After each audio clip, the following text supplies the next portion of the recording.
Every morning at exactly 5:10 a.m., I climb onto the same rusty yellow bus heading from Ajagunle to Ikoyi. There's a routine to it. My hands grip the same rail, my feet shuffle to the very back, last row, left side, right by the window. Now, I don't sit there for the view.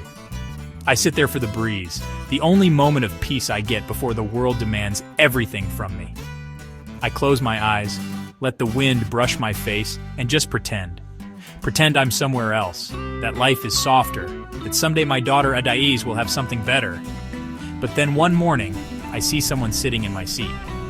He's tall, older, frown lines deep as riverbeds, military boots planted like roots. I try to be polite. Excuse me, that's... He cuts me off, not even glancing my way. No one owns a seat, so I sit beside him, quietly. The next morning it happens again, and again, and again. I start to get annoyed, until I notice how his hands tremble, how he never meets anyone's eyes, how sometimes he whispers names like a prayer or a memory. Then one day the bus hits a bump. He flinches, covers his head, whispers, "Oba, stay down." The whole bus goes silent.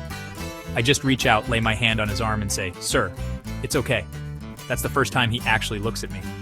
A few days later, he's waiting for me at the bus stop. He says, "I apologize, the seat. You can have it," I smile. "Let's share it. Window today, you tomorrow." And just like that, we begin to talk, cautiously at first. His name is Mr. Bello, a retired soldier, lost his son in a riot, lives alone, haunted by memories. He's got no one to talk to. Until now. Every morning we sit together, sometimes in silence. Sometimes we share roasted groundnuts. Sometimes poems. Yes, poems. One day, I confess, I write poems in my mop bucket. He laughs, for the first time in years.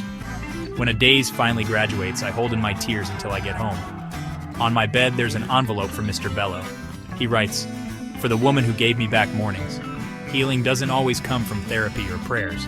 Sometimes it comes from sitting beside someone who sees you and stays."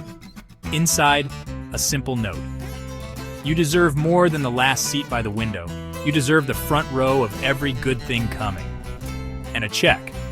Enough for Adais's law dreams. Enough for my first weekend off in 22 years. Moral of the story? Kindness doesn't need to shout, it just needs to sit beside someone again and again. Because sometimes the seat you give up leads someone back to life. If you felt something, subscribe to Buzz-a-Fuzz for more stories like this. Thank you.